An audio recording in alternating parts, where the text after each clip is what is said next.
to my office. I'm Mark Fearing, and today we're going to be talking about graphic novels. What is a graphic novel? Well, they come in all shapes and sizes. They can be full color, like Tintin, or black and white, Three Shadows. They're available for students at any reading level. Basically, a graphic novel is a hybrid where illustrations and the written word work together to tell a story. There is some disagreement about what exactly makes a graphic novel unique, but comparing graphic novels to their cousin, the comic book, gives us a great place to start. Comic books were originally published every month or two, and they featured a continuing story, sort of like a soap opera. A graphic novel tends to tell an entire story in one book. Of course, there are exceptions, but that was the earliest difference between a graphic novel and a comic book. The term graphic novel shows up for the first time in 1964 from publisher and critic Richard Kyle, when he used it to refer to these large collected volumes of Japanese and European comics. And he said that they seemed to be more than just comic books. In America, it seems to have started in 1978, when Will Eisner released a book called A Contract with God. He did it on his own time and to meet his own expectations, not part of a publishing contract. This led to a host of American graphic novels that started coming out into the 1980s. Of course, every graphic novel starts with an idea, and I get asked often when I speak at schools or libraries, where do I get my ideas? Well, I'm inspired by other books, by movies, TV show, music, family, friends, articles I read, but often my ideas show up when I'm definitely not trying to find an idea. Well, I get a lot of my ideas when I'm outside, outdoors, walking my dogs. Come on, guys. Today I'll be showing you how I make a graphic novel, but every artist works differently. What matters is that however you work, whatever process you use, you end up with a book that you're happy with. Of course, it starts with the idea and the inspiration. So how exactly do I make a graphic novel? The steps may be done differently by different artists, but we all do the same basic things.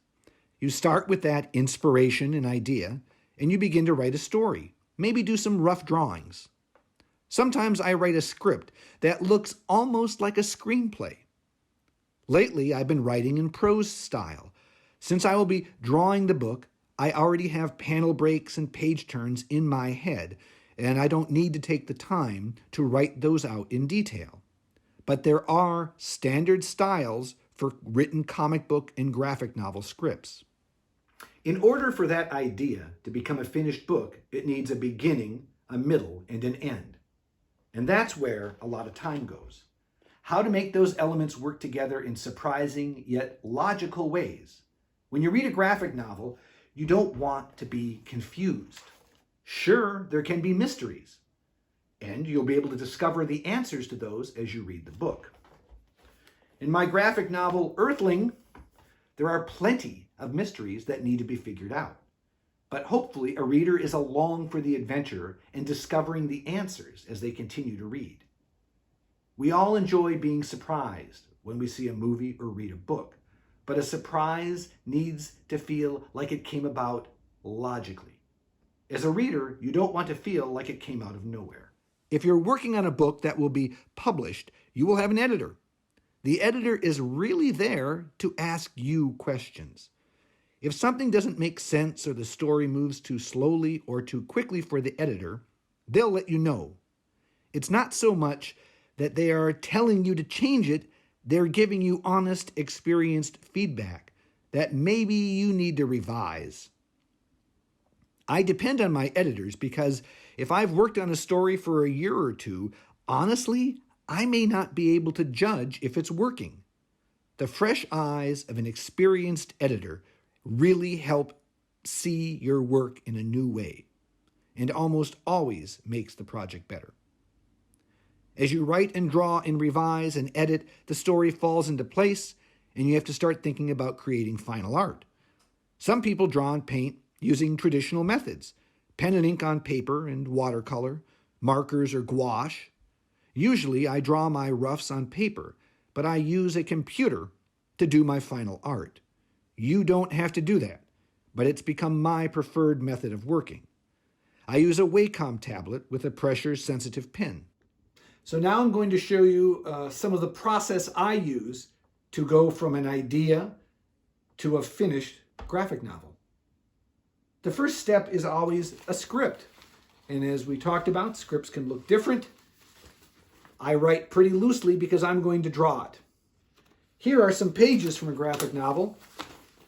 Sometimes I draw them on large, oversized paper, lay the pages out, and sometimes, as I showed earlier, I will fill up a book, a sketchbook with each page. So once I have pencils that I like, and sometimes I might redraw a page 5 or 10 times, or a panel several times, I scan them into my computer. And let's take a look what happens then.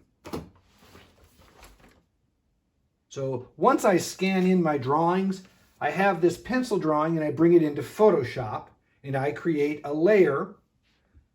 There it is. I can turn it on and off. And I tend to turn that layer down in opacity and I start drawing on top of it. Now what you see here, this is all the drawings I've done on top of the pencil. I can turn the pencil off and I have my black line work done. My pencil's underneath that. I can add my panels and then I import my text from another program, which we're not going to get into today, but I use a program called Adobe Illustrator to bring that work into my Photoshop file. Once I have this drawn in black line, I have my words in place that I like. I create a new file that's going to be a color file. But it starts, and you can see there's lots of layers. Of course, it starts with those original drawings from that other page. And there's my panels and my words in place, and that's usually where I start laying in colors. This process takes me quite a while, and as you can see, you end up with a lot of layers in Photoshop. Now, I'm just turning these on. These are pages that I painted about a year or so ago, and I end up with a final colored page. Here's another example. This is a character called a chicken tar. That's sort of like a minotaur or a centaur, part chicken, part man. There's the pencil drawing that I bring into Photoshop, and then I draw on top of that. As you can see, I change my mind in Photoshop a lot of times. I draw different looks, different things that might work, how goofy, how silly. So I change my drawing and I do my backgrounds in a different color usually. And there they are, all of that. I add my text in from Adobe Illustrator. I can turn that pencil line off. Then I create a new file, and that file starts with my line work that I had brought in. There's my background, which is in a different color. And then, just like on the other file, I start adding in my colors and figuring out exactly how I want it to look. And I change my mind a lot. That's one of the great things about working on a computer, is you can try new things and different things to get it exactly the way you like. Now, at some point, I'll finish these pages up and I bring them into another program called InDesign. And this is the name of the book. It's called Quest. By the way, this is a graphic novel I'm just doing for fun. It is not being published. But Quest has a mix of pages in progress, color, other pages I'm still working on. And I bring them all in here, and this allows me to see the work in progress just like a published book. Every spread leading to the next one. In fact, a lot of the chapters I haven't drawn or painted, so they're still in pencil only, where I've brought in the pencil drawings. That process is about the same for a picture book or a graphic novel that I'm working on. Creating a graphic novel, a picture book, an illustrated novel, or an animated show, they all have similar steps. You're inspired and your imagination generates an idea that intrigues you. You write, revise, and draw, trying to refine that idea so it best communicates to others. Along the way, you make mistakes, you start over, try again. Sometimes the idea you start with isn't the idea you end with. You work until you have something that you're happy with. I've worked on dozens of published books in my career, but I've probably created 5 times that many books that were never bought by an editor, never published. I learn something each time I work on a book, so I feel very lucky to be doing what I do.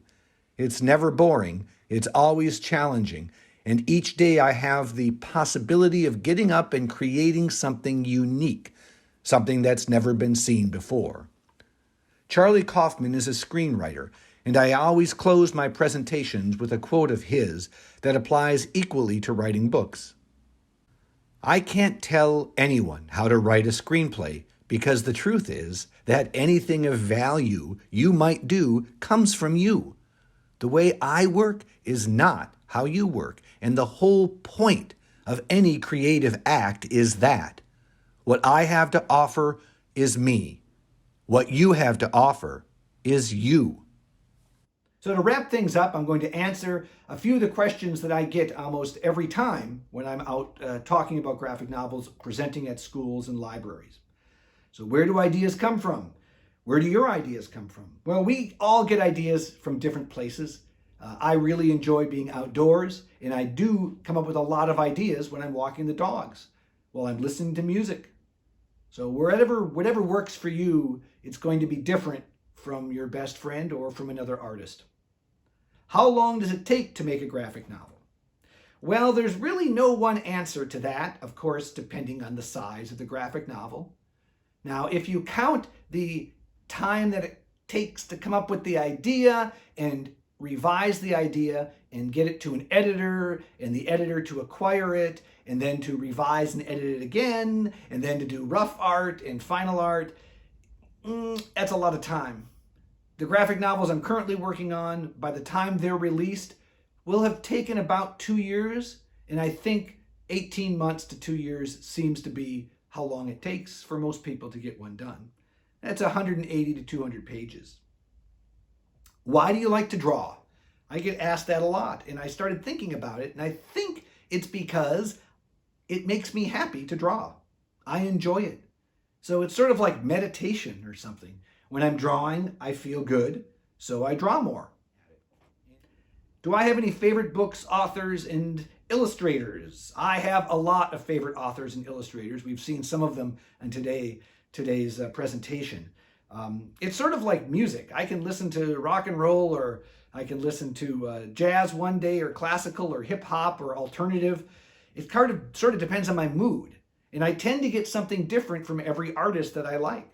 Of course, it's subjective what you like or don't like, but I don't think there's an artist I can't learn something from when I see their work. And I tend to discover somebody new every month.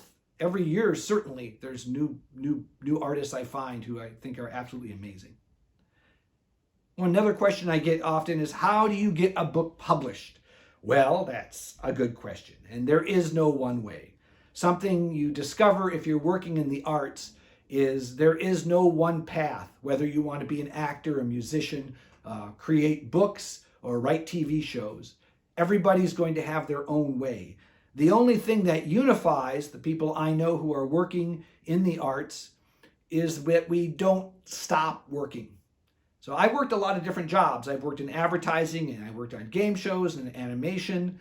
All of these different jobs kept me busy, but I was always also writing and drawing. And it wasn't until I was in my 30s that I really got serious about books. And I started taking classes. I started meeting art directors and editors. I got a portfolio together that showcased the type of art that you need to have for doing books. But there is no one path and no one way, and it might take longer than you think. I hope this has been helpful, interesting, maybe even entertaining. As a student today, you have more opportunities than ever to create and share work that's important to you. The best stories come from deep inside us. They're the stories that you can't find out there because you haven't written them yet. They are the books that are unique to you, the experiences that spark your excitement. It may seem trivial, but it's a big deal. Communicating what's interesting and important to you with others is a fundamental aspect of being human. So have fun, keep writing, keep drawing, keep sharing those stories that are important to you. Good luck on your own work, and I hope to see you all at a library in the future. I got to get back to work now. Thank you.